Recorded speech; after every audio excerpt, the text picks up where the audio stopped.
Greetings, nerds. This is CNN Nerd. I'm your host, Sarah Belmont, and with me, as always, is our Mr. Producer, Will Polk. How are you doing tonight, Will? Doing very well, Sarah. How are you doing this Monday evening? You know, I thought we were just going to talk about two things tonight, and then I don't know what happened well, a lot happened today. Yeah. It's like Batwoman knew we weren't going to cover it today. Yeah. And then it forced us to, in a weird way. It did.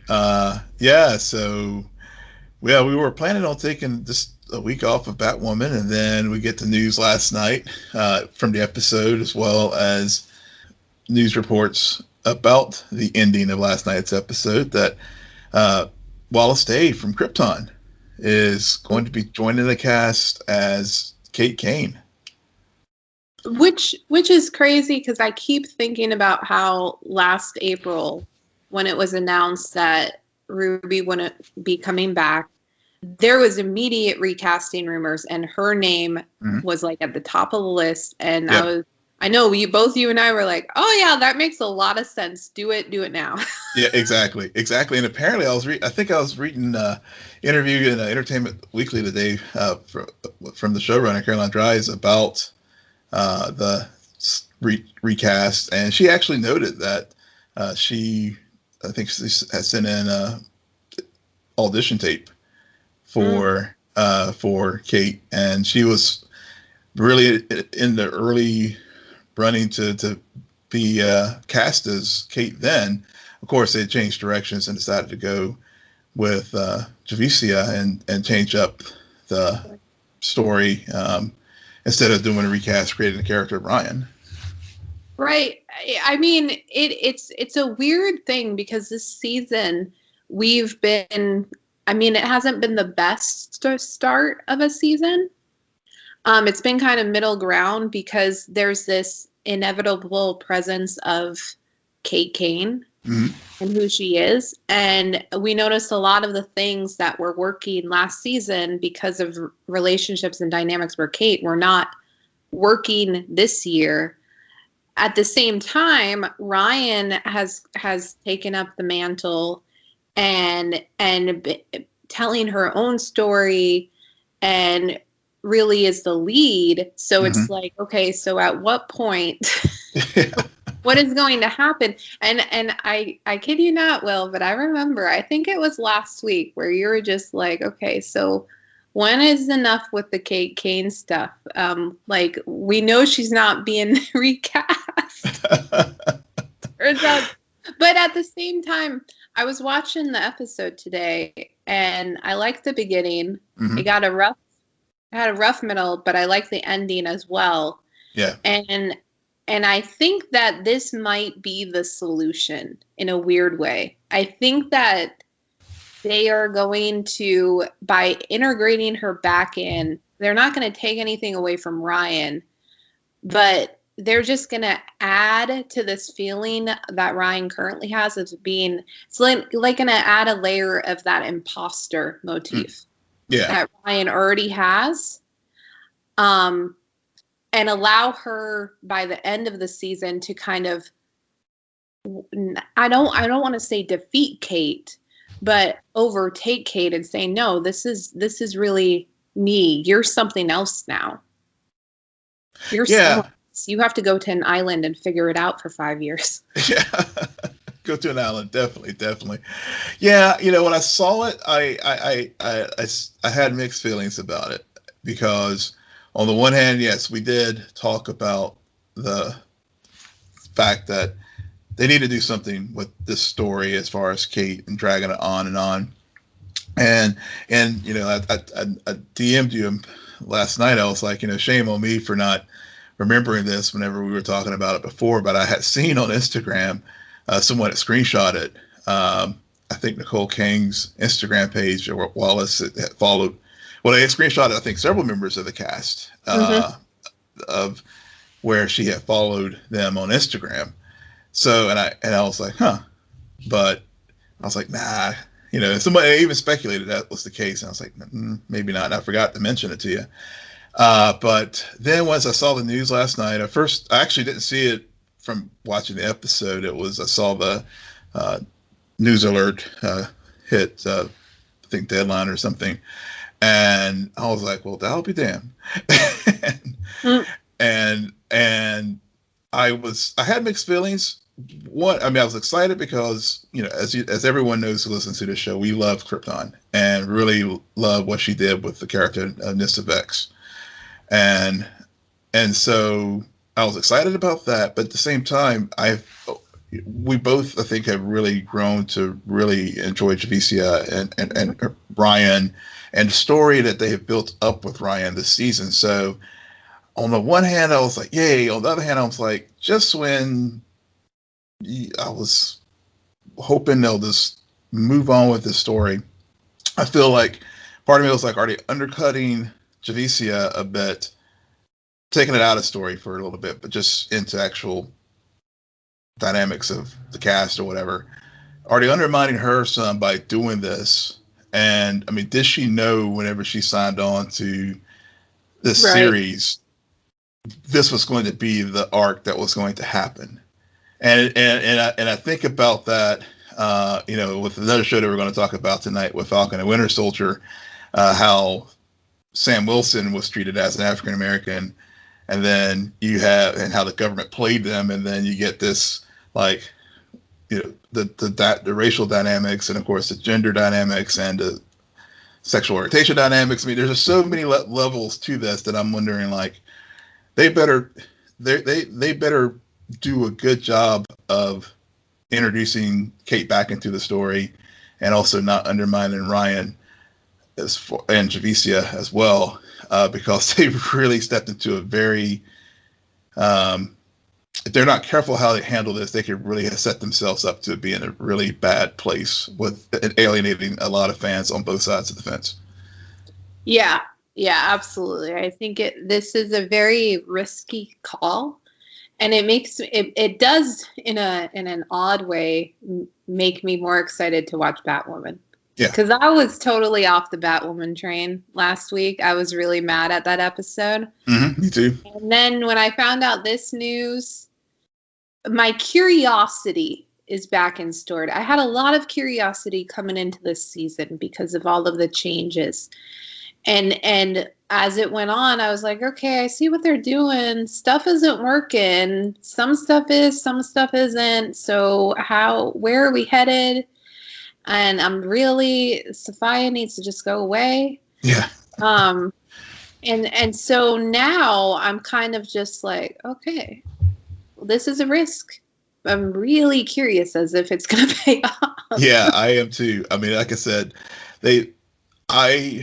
as we said, how we ended things last week when we talked about last week's episode, given how we both, and even our guest Jeff was we were all kind of, but one of the things you did say, and I agree with your sentiment, that overall we trust the writers on this show more so than others, and so I'm going to trust them that they're going to get this right. Yeah. Because of the CW shows, other than Superman and Lois right now, which is too early in this run to really, it's too small of a sample size. So I'm gonna put them that show to the side right now.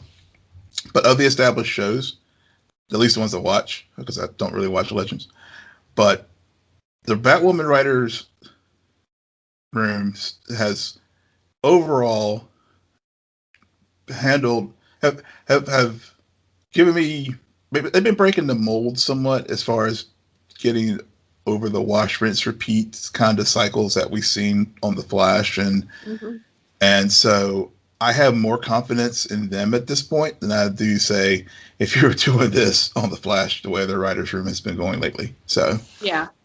No, I agree. I agree with that. Speaking about trusting writers, promising young woman director Emerald Fennel is tapped to write a Zatanna film, which is kind of interesting because Zatanna's a character who's been I don't know how many times people say, oh, that bad person is going to be Zatanna on The Flash. Yep. But is Zatanna a bad guy or a good one? Good one. A good one. Okay. All right. Because for a moment I was going to be like, wait a second, is is DC about to step into Sony territory where it's like they're starting to just make movies about villains because that worked out so well. Also on the DC movie front, Michael Keaton may not return to play Batman in the Flash movie. Yeah, so it was an article. He was being interviewed for an article in Deadline, and it was about, I guess he's in the trial of the Chicago 7, and they were noting that in this article, it was one of many things they were talking about as far as he could be like one of the third actors or whatever to hit this SAG Awards slate as far as ensemble pieces. And within the article, they cover a lot of things about his career and stuff. And they talk about the Flash movie. And he talks about it, and he's like, yeah, I've seen this stuff on social media. And yeah, I am he was like, I'm looking into it. But one of the things that really stuck out to me in this interview was, he was like, if I'm going to have to up and go to London to film this thing, got to keep an eye on COVID, because he is older, and so that was part of his reticence in saying, he's like, look, I'm not being coy, I'm not being funny or trying to string you along. I haven't signed on to this film yet. So, he's open to playing and returning as his version of Batman, but it's not a done deal at this point.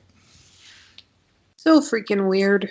Yeah. I mean, when the news first broke about him being on board and signed up for this, and then all of the rumors starting, very much like Spider-Man, where it's like every Spider-Man who's ever played Spider-Man is going to be in this movie. Mm-hmm. I didn't believe it, but then everybody was so adamant, like, no, this is happening. And now we have the Snyder Cut, and after watching the Snyder Cut, it's just like, okay, well, we see what's happening. So to get this news, especially right after Snyder Cut weekend. Yeah. DC does this crap on purpose. I don't know why they do it, but you can't make this stuff up. Yeah. I think it's just bad. I mean, I don't know if it was anything other than this really bad timing for this Deadline article to drop. But I mean, yeah, because he also talks about his playing the Vulture in the MCU, and how he enjoys these types of roles and stuff, even if he's not like steeped in the lore. But right. It was very. I did post it on our socials. It's a very interesting interview if you like to read some more long form stuff, and it really gets into a lot of things about his career and wearing the bat suit and the right circumstances to come back and portray his version of Batman '89 in the Flash movie. Yeah, I'll believe it when I see a trailer. Yeah. At this point, I don't believe any of these casting rumors anymore. Even if it shows up in the trade, because I think this one did actually. The Michael Keaton thing did show up in some of the trades too, so it wasn't like just rando bloggers saying, "Oh yeah, I have a source that tells me this is happening." Yeah. The next thing they're gonna say is Mephisto is gonna play Batman, and I'll be like, yeah, I believe that. Yep. One more bit of news: a Hawkeye spinoff has been announced called Echo, and is in development at Disney Plus, because Disney Plus is the cash cow that keeps giving right now. Yeah. So, I mean, this is pretty. When I saw this today, I wanted to add it to the rundown because I saw it in Variety, and it is in early stages. But Echo is one of the characters who is going to be in the upcoming series. The character's Maya Lopez, is her character name. It's played by a new actress called Aguaqua Cox, and and so given that we haven't even seen the first frame of this new show, I guess Disney Plus is feeling pretty bullish about how these MCU shows are going to continue to perform on the platform. And just looking at the Falcon and Winter Soldier debut this weekend for that platform, being the highest streaming premiere for Disney Plus, that includes Mando 2 and even WandaVision. I guess they're feeling pretty good. So it'll hold. Yeah, I guess Falcon and Winter Soldier premiere will hold the record until Loki comes out this summer. Potentially. Yeah. I mean, the thing about WandaVision is it was such a high concept. Mhm. I had a feeling that it wouldn't be a straightaway hit because this is the first dose of MCU. Yeah. Those characters, we know them. Yeah. But they're not even as well known as Bucky and Falcon. I mean, yeah, it's just different, and especially that very first episode. I know a lot of people are just like, I don't understand, but then it progressed. Right. Meanwhile, Falcon and Winter Soldier, it is the concept very similar to any traditional comic book movie we've seen. Now it has a lot to say, and we'll get into that in a moment. But it's still like commercially, it appeals to a lot more of masses than I would say WandaVision did. You were even on the fence about WandaVision. I was telling you, no, Will, it's gonna be great. Sarah's gonna have great on my gravestone.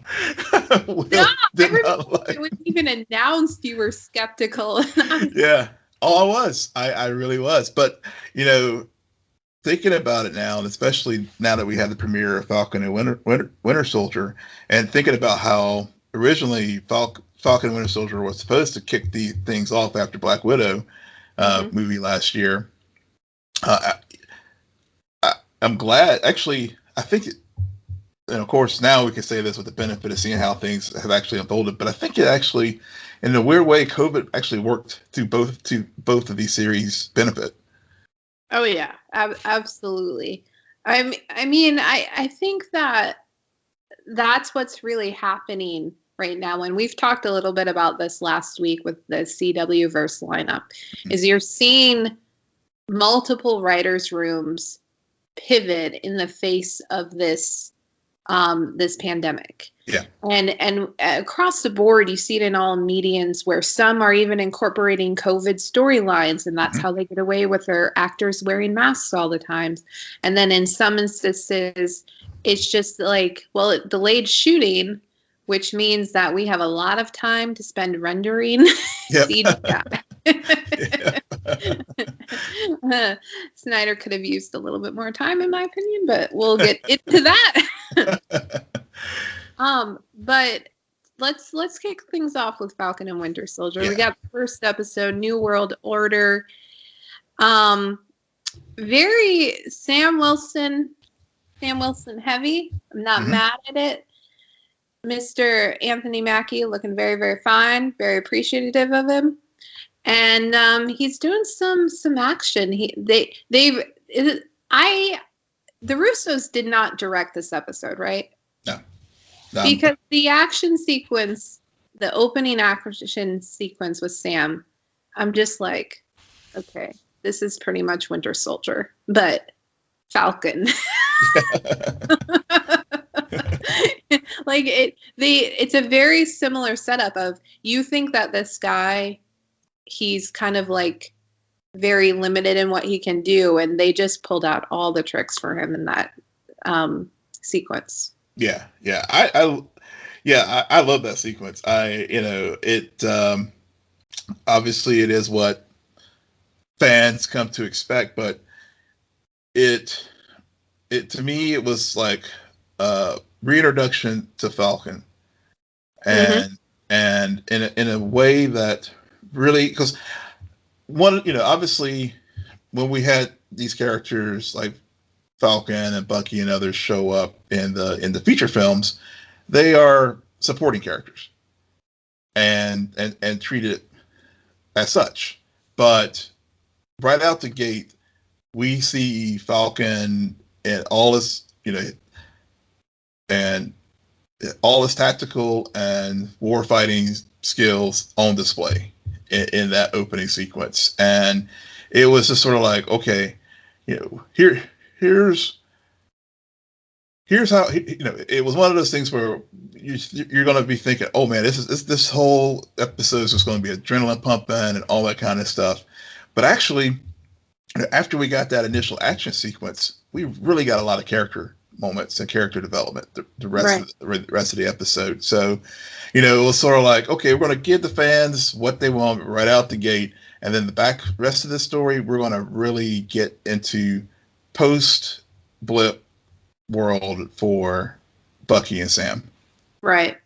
Which, now that I'm thinking about it, it's not only post-blip world. I mean, that's the connective tissue for the MCU at this point. Mm-hmm. However, it's interesting that when we first meet Sam in Winter Soldier, he's a vet. He is no longer active military and out of service.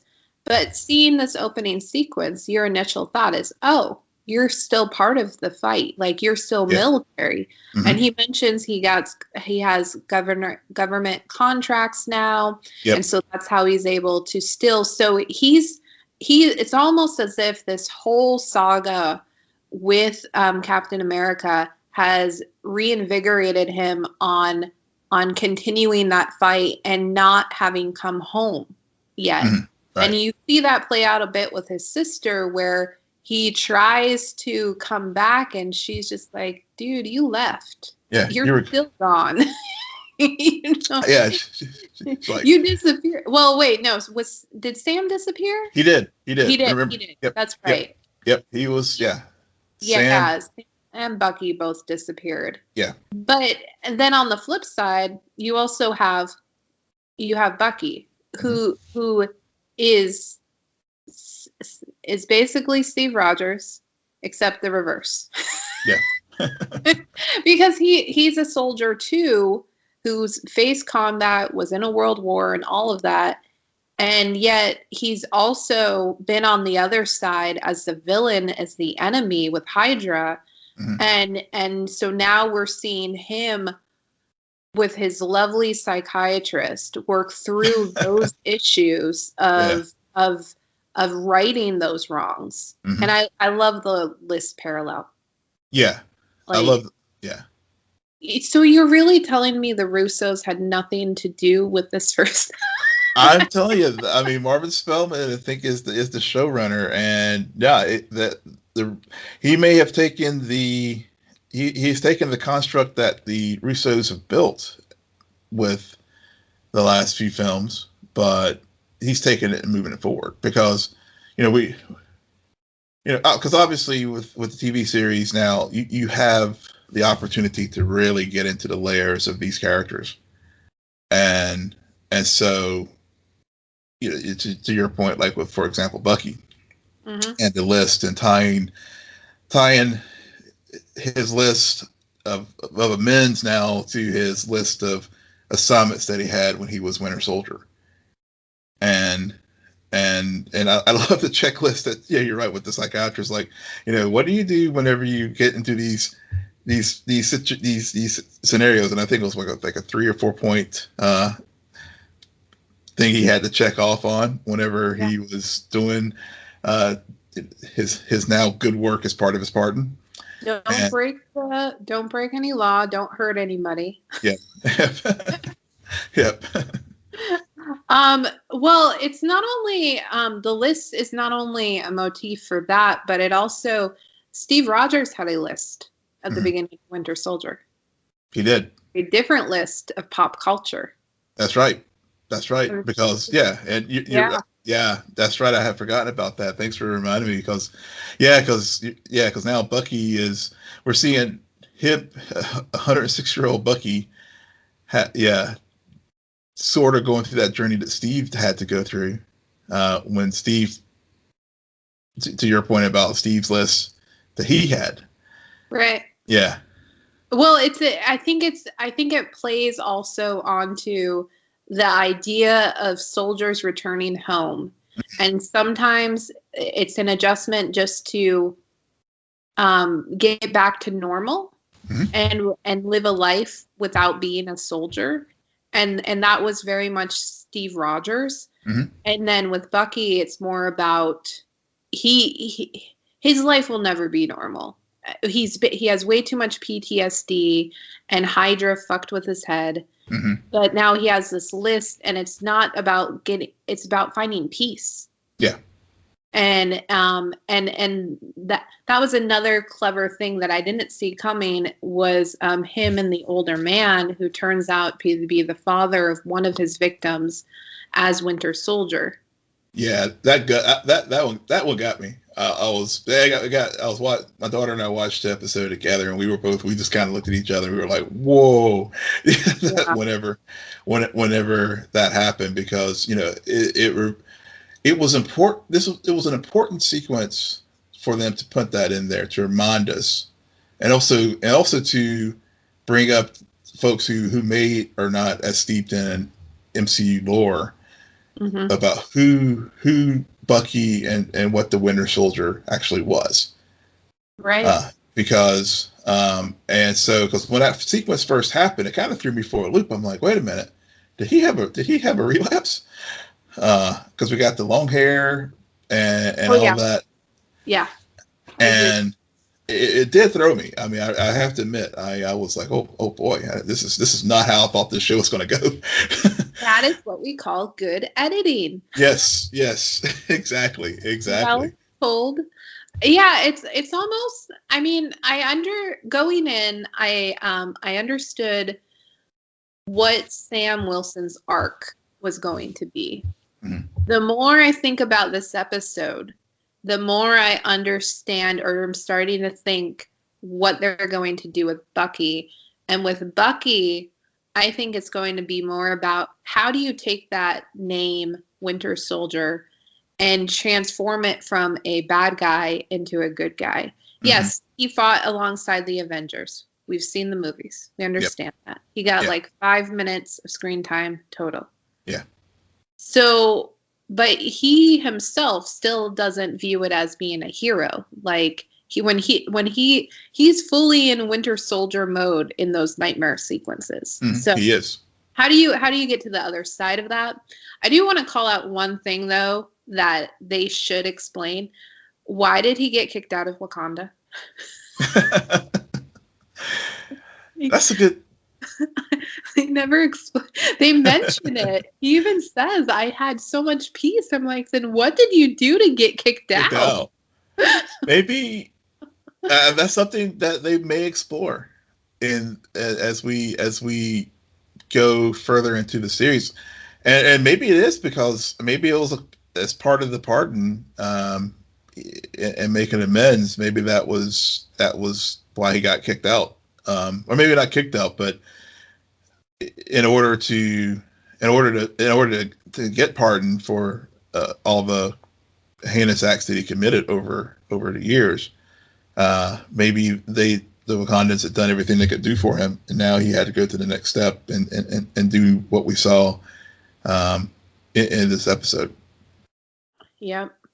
What are your thoughts on the Flag Smashers and I forget his name, but Sam's buddy who was like tracking them down and got beat up during the big riot? Yeah, it was I think Joaquin, I think is his friends. And apparent, I'm not as far as the Flag Smashers. I think it was something that we picked up on this theme in WandaVision, and now we're seeing it here. Where as we're getting further removed from people returning from the blip, how the world is looking and having, the old order is like gone now because so many people, you had billions of people who were gone. Now they're coming back.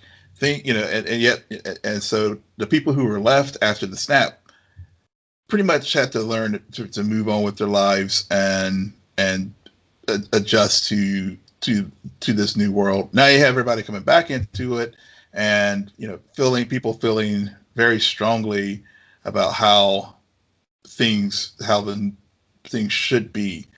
And we got whenever the Sword lead who took over for Monica in WandaVision, we got some of that, and now here we are 6 months later after it, and we're seeing it even more. So I really liked that move because and also thinking back, I was watching going back to Winter Soldier and Civil War and the Sokovian Accords, how the whole reason why Ultron was built was Tony was trying to build a shield, a system to basically protect the world. Yep.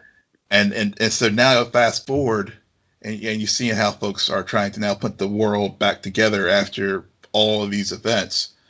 I love that dichotomy of show and of the two, and how governments now are treating the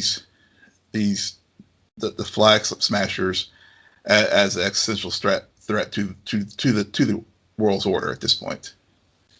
Right. I think it's an interesting concept that I didn't expect. That makes a lot of sense. I mean, there was 5 years where the world went on, and even though half of the population disappeared. And Thanos had a philosophy. Totally, he did the math. He understood the math, and he's like, it'll make everything will be a lot better for our civilizations if we do this. And so in a way, it makes sense that people coming out of it are experiencing, wait a second, I was here for those 5 years and my life improved. It's just like in Endgame, when we see the aftermath and what it does to the Avengers, having lost people in the blip. And so you forget, though, but even though they lost, there are some people who probably have won. I mean, Tony didn't want to sacrifice what he gained from it. That's right. So I mean, I was just like, when I saw that line, I was like, that is freaking clever. Really like that, smart idea. And I like how, even though the blip it's some could say, oh, it's repetitive. I mean, are all of these shows, are we always going to have a blip storyline?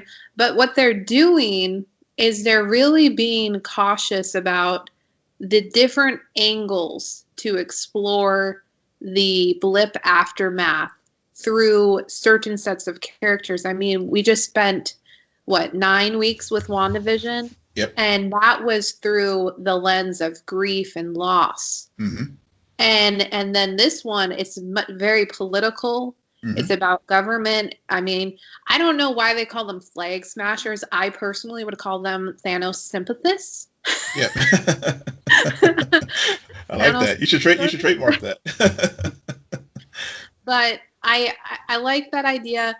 I'm almost pretty sure that the guy who is now quote unquote Captain America, but not really, was the same guy who beat up Sam's friend Joaquin. Yeah. That's my hunch, but it could be just another person who's hopped up on something. But I don't know. The more I'm not gonna lie to you, Will. Initially, I was like, about this episode. But the more I think about it, the more I talk with you about it, the more I actually really appreciate it. And I think a lot of us should go and do our homework and rewatch Winter Soldier. Yeah. Yes. I agree. I mean, I really, you're right. I mean, this show has so, like I said, that when we first started talking about it, it comes out of the gate like what you expect for the MCU. But then whenever we have stopped and really pause and talk about what's actually going on, I mean, it's a very layered and nuanced view of the world after Endgame, and you're right. I mean, it is. yeah, I mean, if they're going to use this as an off ramp, the blip being an off jump into different stories. So yeah, we had grief.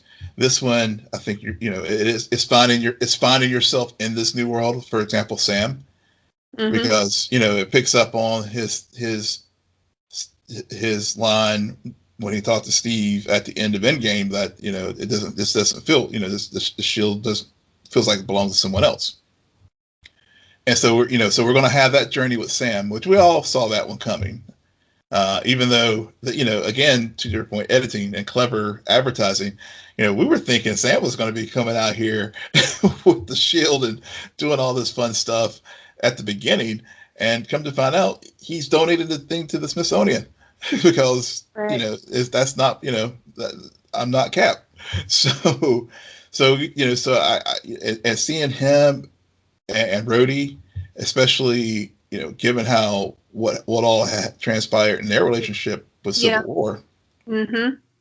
And when Rhodey showed up, that was another moment where I was just like, oh, damn, Rhodey's here. And to your point earlier about the military and preserving things, because it's, Rhodey is there to basically preserve the current order of things, where these flag smashers are there to destroy, to break down all these nationalistic tendencies and barriers that the old guard is still trying to hold on to. And then but also just seeing Sam and Rhodey there together, and just to having two prominent African American characters as the lead in this show was also very striking to me as well. I mean, it definitely wasn't lost on me when I saw them together, and having that moment, and them trying maybe to, and as far as the two characters trying to rebuild their relationship, given that Sam is a contractor who is doing all these missions for the U.S. government. Yeah, well, I mean, both of them are so similar. Like, they both experienced very similar things between Endgame and Infinity War, where they lost their quote unquote hero, their best friend, the person who they looked up to, who were sidekicks to, and now they're trying to figure out their new world order as not the sidekick, but as the hero. Yeah. And they're both military men. That's another thing that stuck out to me. Mm-hmm. I really like that theme of, like, yeah, Rhodey is cool to add on, but I think because he comes from that military background, it makes all the sense of the world, because we've just talked about how the main characters in the show, there is that military background, and so similar ideas about PTSD and being a soldier and returning home and what that means. So it's just, this is why MCU is just so good, because even when I think I'm not really into something, the more I talk about it, the more I'm like, damn, this should be commercial popcorn watching entertainment, and yet it is freaking layered. It is. As shit, and we're just getting started. So I totally agree with you. Totally agree with you. But that's the thing. I mean, it's so. Yeah, I got into a dialogue with some folks on Twitter over the weekend, about a show, and really, and thinking about that, and thinking about how we were discussing this, you can have both. Be entertained, because I was very entertained. Whenever this episode ended, I was like, what? I want more. And so, but also have good, just solid storytelling where it's just such, and we haven't even gotten to the financial issue, the issues with Sam going to the bank, and all the, the discrimination that he was like walking in there. I'm like, hey, I'm an Avenger. And then, he has a situation that happens with them there, as well as just, I thought about our conversation we talked about on Superman and Lois about, the money, and how does the Avengers get paid, and how the superheroes manage to do all these things, and Sam, used to being literally saving the universe, and then now he can't even help his sister out with saving their family boat. So right.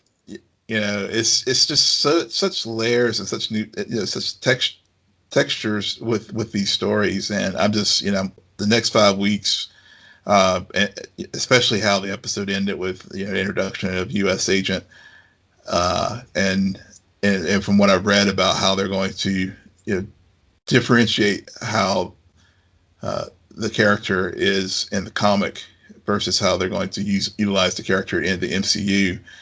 I'm just really looking forward to this, and it was going to be probably at the end of the 6-week episode to be like, man, come on, give us a second season.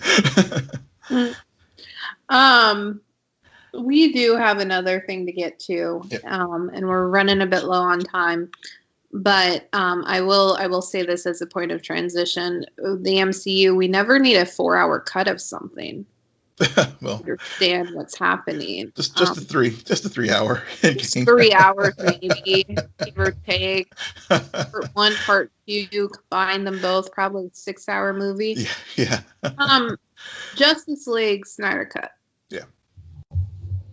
I watched it, Will. You were just so freaking proud, and I'm proud of you. I am so proud of you.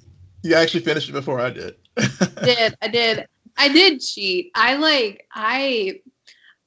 It was hard. The first hour was painful for me. And I don't know how much I can say I fully watched of the first hour, because there were a lot of times I was just doing other things. I would be like having on the background, not really being able to hear much. And I leave the TV room and I go and do something in the kitchen and come back out, Amazonians still fighting. Yep. Come back, Amazonians still fighting. Still fighting. Yep. But I'm glad I stuck with it, because the third act, and I'm going to say the third act, so the last few chapters and the epilogue that would never end, I actually think worked. Mm-hmm. And were probably the best part. Mm-hmm. Now I can't claim to have seen the original version of Justice League. I've seen bits and pieces, and I've seen enough to be able to say in a lot of confidence that third act is very, very, very different. Yeah, it is. It is. There's a lot that is missing. Yeah. And nobody ever wants to see again. And it's just like, okay. But yeah, I actually got up and stopped what I was doing and came and paid attention for a good half hour. I think it's about an hour, but anyway. Yeah, actually, I have to say I actually enjoyed this film. I went into it low expectations.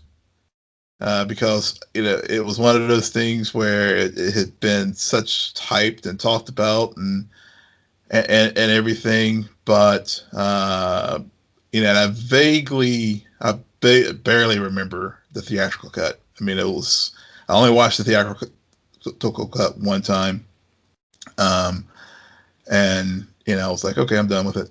So, but and there's plenty of articles out there that can get, I mean, there's some that gets into like the 45 different changes between the theatrical cut and the Snyder cut. And there's also, I thought the Washington Post did a good 7 key things that were different between each. And I agree with those 7 key things. And most of them were in that final act, the final 2 chapters. What I liked about it the most was, from what I do remember of the theatrical cut and the Snyder cut, obviously, obviously Cyborg's story, and the Flash story, mm-hmm. and also, having watched this after Wonder Woman 84 and seeing how Diana, because if you think it as far as continuity, clearly the Snyder cut was obviously present day versus we get the present day Diana. and seeing her come full circle as far as being comfortable with herself in the world as Wonder Woman versus, you know, what we saw of the character in Wonder Woman 84. It really, I really appreciated what Zach did with these characters and really treating them, you know, the difference between the Marvel characters and DC characters is, you know, Marvel characters, their flaws are all on display. DC characters are treated like gods because, you know, quite frankly, they are almost godlike when you think of a character like Superman. Right. So you really got that through line, I think, in Snyder's vision as far as how he treated these characters versus how Josh Whedon treated these characters. Yeah, he also treated the villain a little bit better. Yeah. Even though there are a lot of points when they would do a close-up of Steppenwolf, and I'm just like, why is your face so tiny? Like, yeah. Juxtaposition the rest of your body. Why is your, like, little face just peeking out? And you have these, like, I'm sorry, it really is jarring to me sometimes. Yeah. But I did like this idea that he did something that, and this is like a redemption mission for him. Yeah. With Darkseid. And so I think that motivation, like that's all you need. We just need something to understand why things are happening. And the villain is often behind it. So it's not about like, oh, I didn't realize that they were the bad guy. No, it's about understanding that motivation so that you're not constantly wondering, well, why is Lex doing this? Like, does he know? Like, huh? Yeah. So I think that also worked a lot.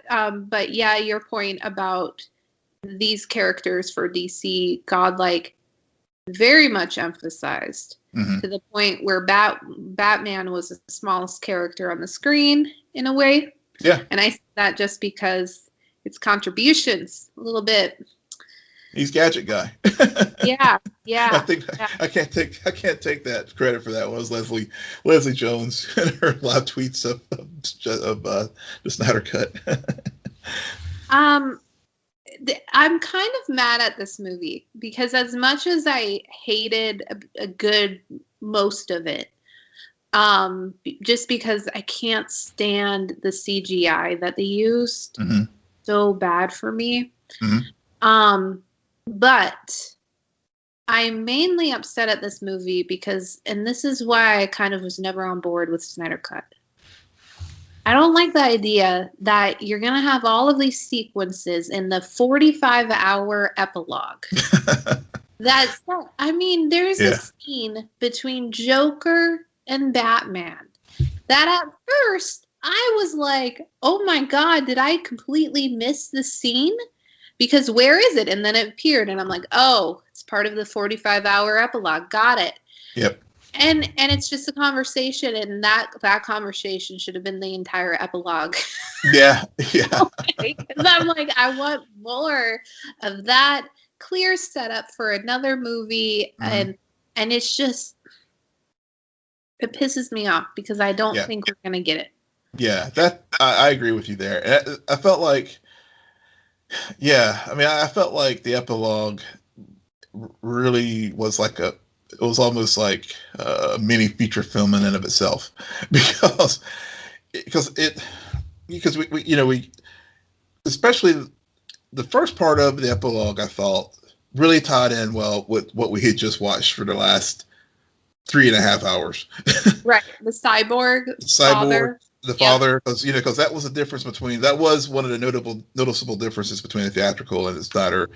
Theatrical cut, Silas Stone lives. This one, he sacrifices himself so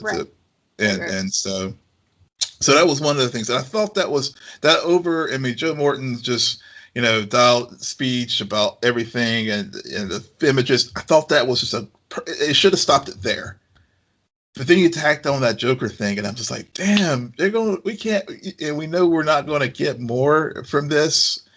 That was where I was mad about the film. But Yeah. Well, that and then Martian Manhunter. Yeah. They act on that, and you're just like, wait, we wanted the Snyder Cut, but this is just mean. This is spiteful. Yeah, because I heard Martian Manhunter was going to be in it, and of course within the film itself he goes, John Jones goes and pretends to be Martha and helps Lois move forward with things, and then of course we get this epilogue piece, and again it's just like, really, you're doing this, really? Yeah, the other thing about the reason why the Joker scene, as brilliant of a scene as it is, he did a very similar thing in Batman v Superman, where in the freaking trailer they show Robin's costume torn up and everything. Yep. Since then, we have all been speculating about, I think it's called A Death in the Family. Yeah. Is that the arc? I believe so, yeah. And then they added that dialogue into this conversation between Batman and Joker. And I'm just like, stop fucking teasing. Yep. Give us the full 4-hour, 5-hour cut of that storyline because we want it. We want, yes. It's like, and that's the criminal thing about this whole. I mean, God bless the Snyder Cut fans for you got what you wanted, but then you got what you wanted, but then you didn't get what you wanted. You got a part of what you wanted, but then things that you would love to see one day. Yeah, but then now, you used up all your capital on releasing the Snyder Cut, but you didn't save a little bit in the bank for restoring the Snyder Cut. Or the Snyderverse, excuse me. Yeah, because they spent... Is the Batman going to redeem it and come out with the Death in the Family arc in the last trilogy, part of their trilogy? Because somebody's got to tell that freaking story. I want to see it. Yes, I want to see it too. And now, like I said, they spent all their capital on releasing the Snyder Cut, but didn't save any for restoring the Snyderverse. And now, I mean, and granted, yeah, obviously we both can't wait for Matt Reeves' version to come out, and we'll see some of these, some of the, I guess the Snyderverse will live on in these standalone films, but I think Batman, clearly is going to go in a different direction. We'll see what happens. I mean, maybe we'll get it some in the Flash. Maybe. We know we're not getting Keaton in the Flash. Yeah, true. The lesson that I want DC to figure out is there's a difference between an Easter egg for the sake of an Easter egg and an MCU Easter egg. The MCU, we spend hours analyzing every single frame in WandaVision, for better or for worse, because we know when they put something in there, they're going to deliver on it 9 times out of 10, right? Right. But now that I'm thinking about the Snyder Cut and Batman v Superman, I'm just like, but wait a second. You clearly understand these characters. You clearly understand these arcs. But why are we having so much of it just delivered via dialogue? Why show us Bruce Wayne losing his parents at the beginning of Batman v Superman and maybe not losing his adopted son, whatever you want to call him? Mm-hmm. There's a lot more telling instead of showing. And I think that's what I continue to have trouble with both Zack Snyder's vision of this universe and just the DC universe as a whole. That's a fair point. I mean, I do think there was at least the exposition in this Snyder Cut was actually followed up with actual action, as far as making, tie in that. it was relevant to the story, and it wasn't just like a lot of talk, and we didn't get any, I mean, I guess instead of getting all the talk that we had in the Whedon cut of Justice League and the Snyder cut, all that exposition that was now spread out in the first 6 chapters. Oh yeah, because Snyder loves his action sequences that I could care less about. I'm talking more about when you, in your dialogue, you reference things to characters. Yeah. Telling the character you should understand this because this happened historically with this character, and you're just like, okay, so I'm being told to have empathy for a character as opposed to being shown. Mm-hmm. And so that I can experience that loss and that pain with the character and relate more to it. Yeah, true. But yeah, I get your point there, and I think that's like, for example, with the Flash's storyline in this in the Snyder cut, actually has gotten me excited for that film because the way that he was fleshed out and how they introduced him properly this time, really, and also how he was very pivotal again to the whole saving of the universe. I mean, like, as we saw in the climax of this film, I mean, he had to run, he was running around the Russian town to, create the arc that would power Cyborg to open the mother box. And to separate the mother boxes, and so again, it reinforces the notion that the reason why the Justice League in the DC Comics world is just so important is, these are pivotal characters who really do have a role in shaping the larger multiverse, and in the Flash's case, obviously, the way they built the Snyder Cut really, I think, does a good job of establishing the story moving forward that we'll see in the movie as far as his version, the movie version of Flashpoint. So, and because we saw that power of him like reversing time, so in order to save things. So, those, yeah. This movie made me like Barry Allen a lot less. Huh. I'm not sold.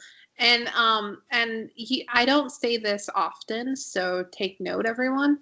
Part of the reason why is because I kept comparing it to the Flash TV show, and the Flash did it better on the CW. I especially his relationship with his dad. Oh yeah, definitely. I agree with that relationship during the Snyder Cut, and so I really I need to buy into that relationship.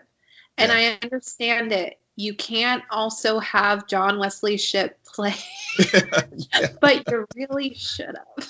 They should have, yeah. But no disrespect to Billy Crudup, but you're right. Now I will admit that when I was seeing those scenes with Ezra and Billy, I was like, Grant and John, they do it better. I mean, there's just no ifs, ands, or buts about that. I will agree with you there.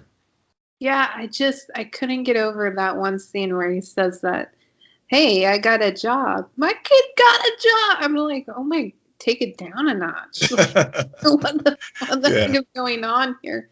Yeah. Well, actually, Billy Crudup is out of the direction Snyder gave them during that. Yeah. Well, you know what? Come to think, the door has been open for John now because Crudup has a scheduling conflict, so he can't be in the Flash film. So, thank God. Yeah, so maybe we can get Henry get John to do Henry in this one too. Yeah. Well, yeah, Henry, and then we got to find another Martha for the mother of the Flash. I know her name is not Martha, it's Nora, but still, that would be hilarious. Maybe in one of the timelines we go through, it can be Martha. Maybe. There we go. Yep. but yeah, I was kind of coming out of this movie. I was like, I don't care. The Flash movie is the only movie in the DC universe right now that I know is really happening with or without Keaton. So I'm kind of like, it's going to happen regardless, and we're going to talk about it regardless, but I'm also kind of indifferent on it. I don't have high expectations. I probably have lower expectations now. But then again, it's that unfair advantage. I'm taking however much screen time was in this movie, this 28-hour long movie, and comparing it against a TV show that has been on for 23 episodes, 7 years. Yeah. So it's hard, and the Flash TV show has also run itself into a dead end. So we'll see how fast Barry can run this time. Yep. On that note, we really should be wrapping up. Will, why don't you tell our listeners where they can find you?